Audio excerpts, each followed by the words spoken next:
Hello, friends. It's Jewel here. Welcome to the Tuesday night live stream in our Get Hired private Facebook group. So excited that you're with me. You can give me some likes and loves as long as you can see and hear me okay. You can also drop comments if you would like, and I'm going to check on my other device to make sure that I can see all of your comments. Have something really special, really hot fire for you on this particular evening because guess what?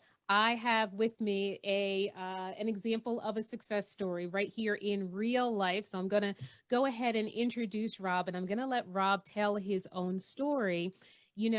What I really hope to have happen is that when you listen to this story, you really resonate with what Rob experienced and you really see yourself in the things that he's talking about because this story is, yes, to brag on Rob, which is wonderful, but it's also for you to learn, okay? It's also for you to understand the steps that he went through so that you can do the exact same thing.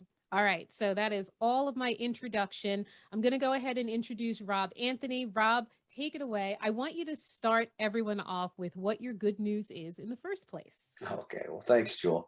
Well, I've over the past weekend, I had been given an offer letter, which I accepted on Monday, and I've landed a role.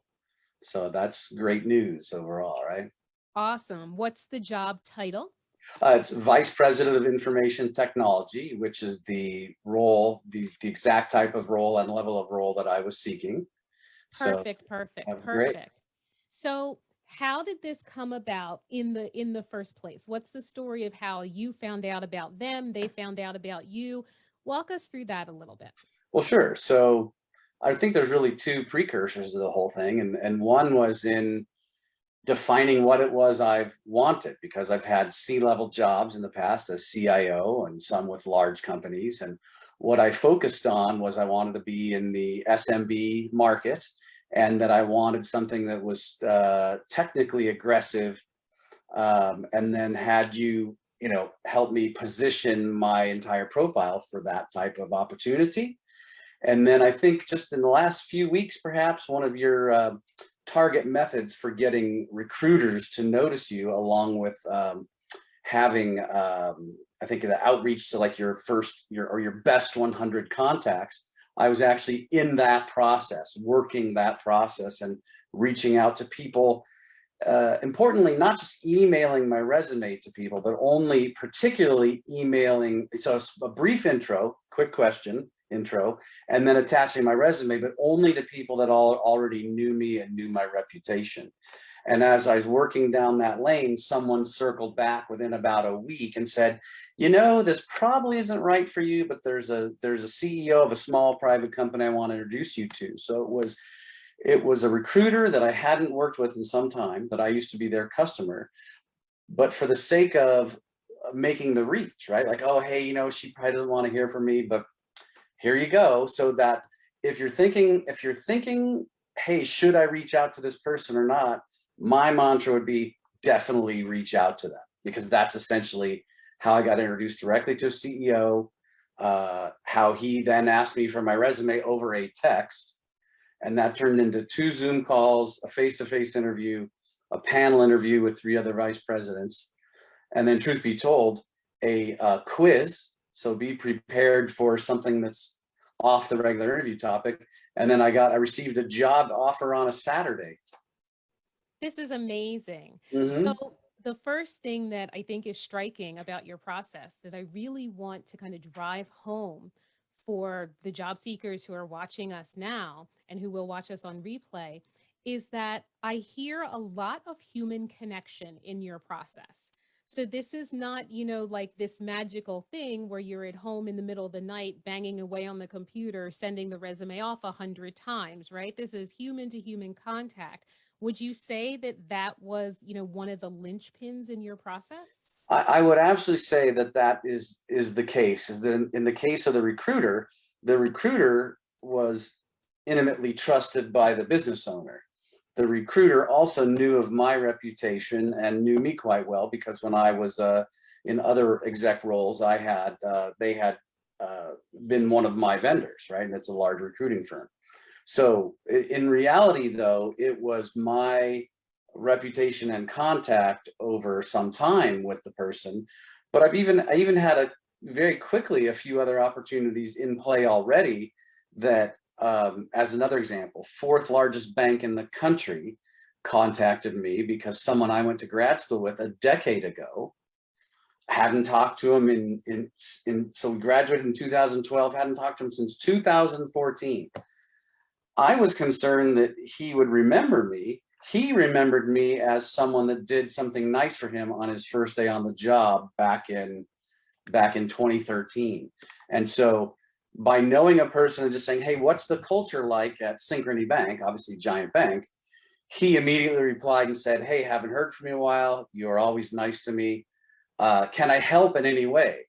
So his role wasn't one of great influence, but in that bank's culture, being referred by an internal employee automatically gets you a reply from a recruiter by name.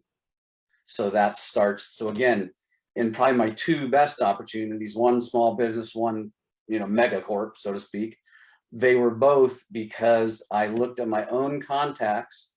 And again, I'll circle back to that topic about if you feel uncomfortable, like it's a little bit elbowy for you, like, hey, I haven't contacted him in years. Should I contact him? Just anyone reading this, the answer is yes. Yes, 1,000%. Yeah. 1,000% Yeah. yes. So Yeah. I have two thoughts about that. Number one, it's only an email. So contact the person, whoever it is. No one is going to jump through the computer and kill you because you sent them an email. No one's going to curse you out. Nobody thinks bad things. Everybody's busy. We all have things to do. And you know what? It feels good to get an email from somebody from a while ago, from a couple of years ago. That's point number one. And then point number two, and I talk about that in some of the training that you just mentioned with the Dream 100 and all of the training that I do in the Perfect Job Solution to reach out to people. One of the things that I'm trying to impress upon folks now is that this entire year and a half has actually been such an easy time to reach out to folks because every communication opens with, I hope you and your family are healthy and safe. Mm-hmm. How's everybody doing in these COVID times? You can open any email to anybody with that. I don't care if you haven't spoken to them in a decade. Every single person on the planet has something to say about their COVID experience. And hopefully they are, happy and safe. But listen, it's an easy way to just break into the conversation. Even if all you say is, hey, you popped up in my feed. Hey, I was thinking about you. Whatever. Hope everybody's healthy and safe. How are you doing? It's a very easy way to start a conversation these days. So I just want to kind of drive that point home. Take us to the resume and or LinkedIn. So what was your experience there as far as how people received you on LinkedIn? What did they think about it? What did they think about you? Talk about that a little bit. Well, I would say certainly since we optimized my LinkedIn profile, it's been getting more views and in learning how to manage the kind of the skill matrix and whatnot. But anecdotally, when I went to interview with the CEO and it was just a Zoom call for the first call, he had been given my resume the day before. So in the interesting position, think about this in terms of introduction. So remember, this is a recruiter that the business owner knew this wasn't a fee placement. This was just, I've known her for 16 years. She's known him for 20 years. And she said, hey, even though I'm not representing for this role, this is someone I think would be great for you, right? But once he looked at my resume and he was on a Teams call looking at my resume and I on the same large screen, he actually said, he goes, wow, your resume really says a lot. He goes, but I like how it's summarized at the top in terms of skill sets instead of making it. He goes, I would never even read 2 pages. But then more interestingly, after those Zoom calls and subsequent face-to-face interview, his VP of operations, who deals with his internal and Asian warehouse team, he said, hey, you know what? I was really looking at you on LinkedIn. I don't prefer to read resumes because I like to see if people's LinkedIn profile is representational of what they put on their resume. And he goes, and it drives me nuts when they don't. So that's That's a key. That was a key there. So it's not just the same decision maker checking off all the boxes. It were different influencers in the hiring process that each had a different view. And the marketing guy, for instance, went to the skills section on my top of my resume and on LinkedIn. He said, hey, you say you know SQL Server. What does that mean? You say that you know other technologies. What exactly does that mean? And I gave him the opportunity to kind of prioritize them for them. So he didn't even talk about the resume or the LinkedIn per se. He was just looking at the list making aspects of both and then using those for his informational interview. So I would say that both the LinkedIn and the resume were important. And another thing I've done for LinkedIn, and this is just a tiny tweak, is I include my LinkedIn URL in my email signature to everybody I email now. Just it's in my email signature. So and then in the case of the, like you said, with the going back to that bank example, I said, hey, quick question. I said, hey, how are you? I hope everything's well. And then my question was, hey, what's the culture like at the bank? To which he replied, hey, I see your LinkedIn in your signature. Are you looking for a job right now? I said, well, yeah, I am actually. So it wasn't the, oh, hey, please, can I have a job? It's the, the interest and everything. But in particular to the role I accepted, the, with different stakeholders, the LinkedIn profile had weight, and then to the owner of the company, the resume, I think he said he was struck by the resume, which by implication also means that the recruiter said, hey, I'm representing this person as a personal reference, not just a paid reference. So she must have looked at it and said, okay, this presents well. Because I'm the type of person that I have what I would consider a reverse profile. I worked 17 years for 16 plus years for the same organization, two different company names, but it's the same investment group. But then in the last 10 years, 12 years, I've had 6 jobs, 2 years, 2.5 years, even 1 year and 9 months most recently. And in technology, that still plays well because it's a very transient industry. But I think that the way you helped me summarize it, because each job is kind of like your baby, and you're like, I can't only have 2 bullet points or 3 bullet points. Right. But really, when it comes down to, yeah, they don't care how many initiatives you did. It's like which one. Well, in tech, it's not which one's making money per se as much, but which one saved money, avoided risk, and really making those things seem actionable and have it take up this much space. And I think that's something that also worked for them. That's my subjective view. This is really good because there are a couple of points here that I really want to emphasize that friends, this played out in Rob's life and led him to success. So first of all, one of the decision makers looking at your resume liked that summary at the top. Now, friends, you hear me talk every single week about building your resume on 3 core pillars. It's who you are, what you do, and the value that you bring. And that's what that summary says. So, this is a real life example of how a decision maker looked at that and was very interested in what Rob was bringing to the table. That's Mhm. point number 1.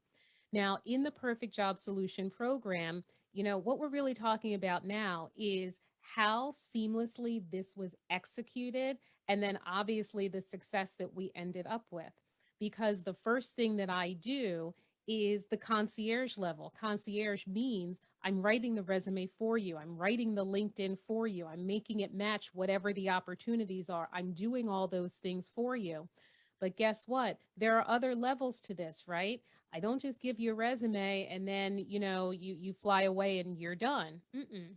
Because the next thing that has to happen is you have to have mastery. And that's the next thing that I offer. There are some skills that you need to learn and you need to master. And Rob is talking about putting those things into play. So, friends, it's very important to engage human beings in this process. As you listen to this story, you'll notice it's not solely a story of, hey, let's take the resume, send it somewhere, and you have a job by Thursday. it is also not just a story of, well, let's see who he knew and oh, that's how that happened for him. No, friends, it happens in layers. You have to get the story straight in the first place. That's your resume, that's your LinkedIn, that's making the story match the opportunities. Next layer, those skills you have to master. You have to master the skill of reaching back out to your network, mainly because you need something to say besides, hey, I'm job searching right now, and can you look at my resume and do you know of anything? You can't say that to 100 people that you know. It doesn't sound right. So, one of the things that I have you master is how to reach out to people in a value added way, in a way that is not begging, not desperate, not all those things that we all hate about networking, but in a way that has you in a normal conversation, not sounding weird, strange, robotic, and all those things that we also hate. Rob, I want you to talk a little bit more about the last layer, because the last layer has to do with, how you show up in person on Zoom. And I think you said you had two Zoom calls, a 2-hour interview.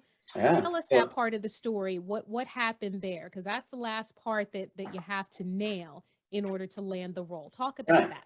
So interestingly, yes, two Zoom calls, which were both predicated by the CEO saying that they were all dressed very casually, right? He said, so don't, he goes, Okay. don't show up on Zoom with a suit. So while you want to present your best image forward, and me working at banks for a lot, I've got a lot of dark blue and black suits, right? So he just said, hey, just here you go, very casual.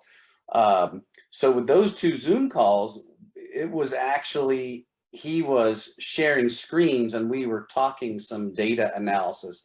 So the important aspect is that, while we all predict a certain altitude to begin with and then getting more granular, you just got to be prepared for the interviewer to switch gears, right? But so the two Zoom calls were progressively more detailed and elaborate, and then the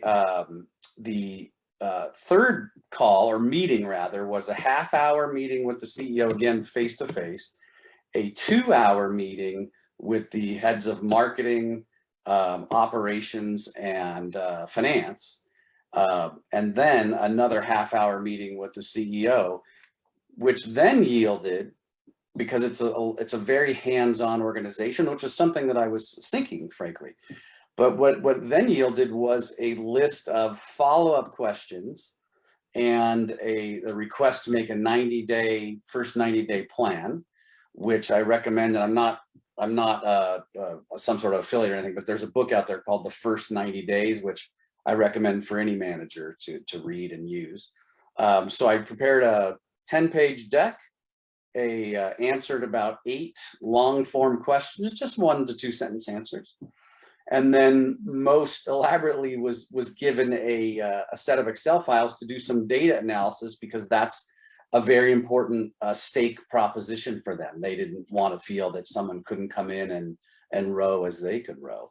And then just some follow-up questions over the weekend. But the important part was, I think, understanding them. Like, for instance, they insisted, I put on a suit, right? And while I was driving over there with, of course, my matching tie, he goes, oh, you're wearing a jacket? He goes, oh, I guess that's okay, but just please don't show up wearing a tie. And even though the principal of the company is like, don't wear a tie, Yeah. trying to take the tie off was the hardest thing. But being sensitive and understanding their desired culture, it's a behavioral match to what they're like. And so, I'll top it off with, my first day is Monday the 1st. And today they called me and said, hey, we actually have our monthly management dinner. The 3 guys and the CEO is this Thursday. And they said, we would like you to come. And it's at a very nice steakhouse. And so I said, I will definitely be there. So something struck them about my approach on the EQ side, as opposed to saying a list. And I think I agree with what you put. You've got a whole phalanx of tools that you talk about, and it isn't like going down a list. It's almost like a Swiss Army knife, right? Where you've got to kind of surmise the best way to approach a certain situation. and then be ready to kind of pivot off in any direction. And it really just circles back to, if you're yourself and you're dealing with a topic, first of all, there's a little bit of anxiety, because no matter how much you want to say the right thing, there's always going to be that situation of you're right for A and not right for B. And you've just kind of got to leave it up to the creator to kind of help you go through that. But just your system is great, in my opinion. Thank you. I appreciate you saying that. It never occurred to me to call the things that I train people on the Swiss Army knife, but that's exactly what it is. You kind of flip open the blade that you need That's in the right. moment. And I try to give a lot of things. And what I give, it's a baseline. I'll give you the baseline message. I'll give you the baseline email. I script it all out for you. But then, I really try to impress upon people, okay, take this and make it make sense for the situation that you're in.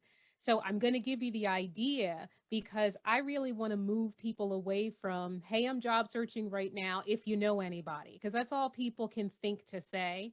Mm-hmm. So I'm trying to give a lot of different scripts, but then you have to take that and you have to make that work for the situation that you're in. So you're right, it is just like the Swiss Army knife, which is great.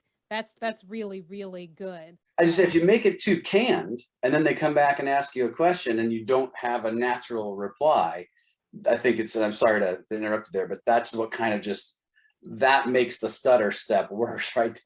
So just stick to what you know is what I would recommend to people, and make it natural conversation. I agree 100%.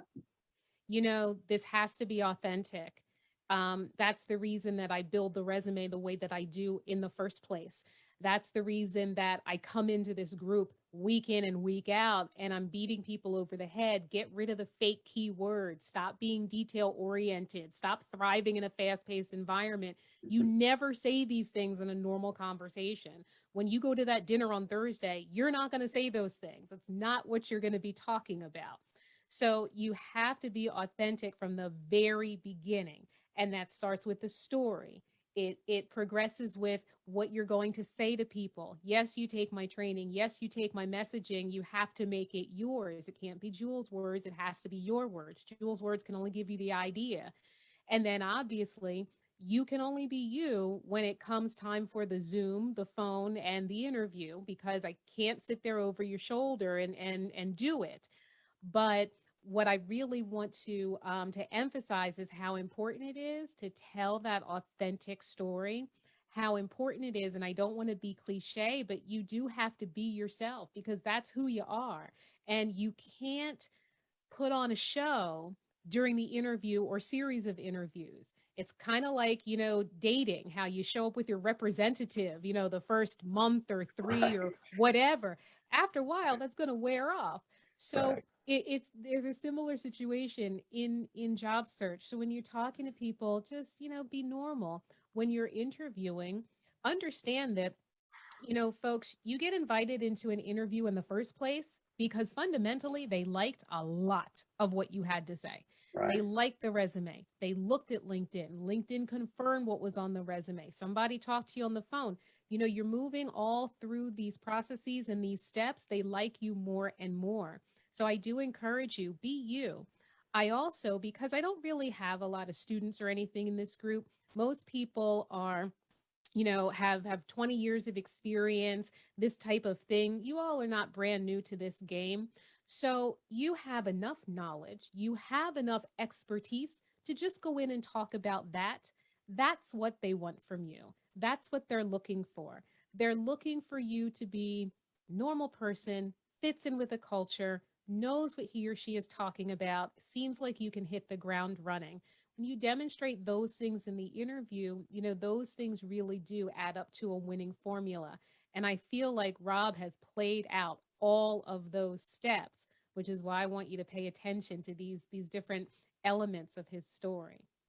So, how do you feel? You look calm, cool, and collected. You look relaxed and happy. You've landed this role. Oh, tell us, how long did you go from, finding out about this until the offer? And then let's end with how it all feels.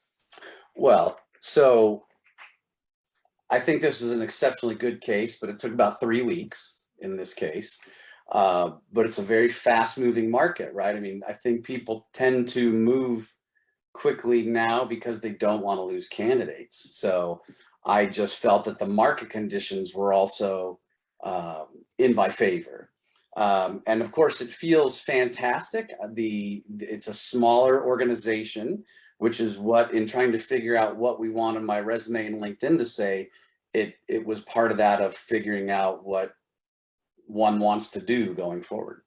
So that is fantastic. And of course, I feel fantastic because what it seems is those the smaller company and the tightly held environment that they live in, or the closely knit in environment, is that to them it was important that they find someone that would fit not only skill wise but also culturally, that they would like, and they seem to be a very social group.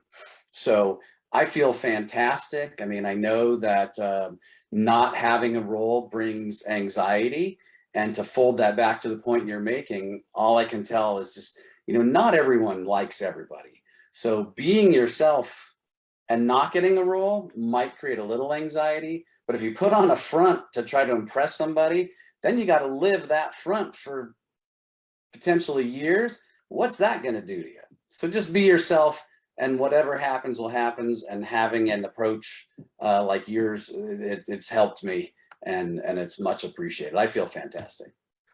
Rob, thank you so much for sharing your story with me. Thank you so much for sharing your story with the people. I really want you job seekers to see yourselves in this story. Rob hit all the major points of what can and should be happening in order to move your job search forward. And you heard him, 3 weeks from start to finish. And he's saying that's an exceptionally good case. That's not really true. We have a bunch of people who, friends, it takes a matter of weeks. It's important to do all the layers. It's important to have a structured process. It's important to have a system. And this is the system that works.